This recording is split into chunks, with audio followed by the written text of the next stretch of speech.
দীর্ঘ প্রতীক্ষার পর অবশেষে আবুধাবি ঢাকা রুটে ফ্লাইট চালু করল Etihad Airways.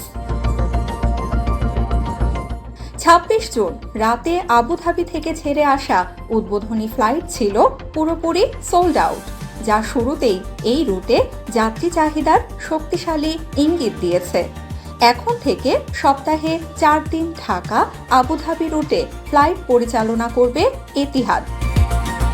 For guests on this flight, what does being in this first flight mean to you personally? Personally, I am very excited. I was waiting for quite a long time. Etihad to start to Dhaka. And why are you traveling to Dhaka? I want to meet with my family. Just for holiday. My family is there.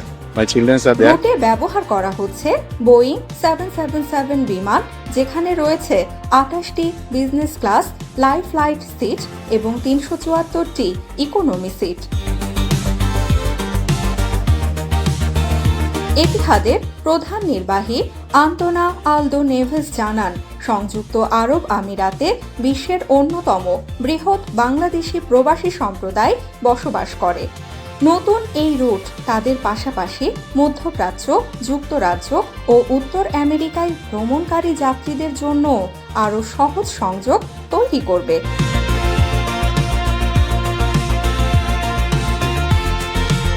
শুধু যাত্রী পরিবহন নয়, cargo পরিবহনেও গুরুত্বপূর্ণ ভূমিকা রাখবে এই root.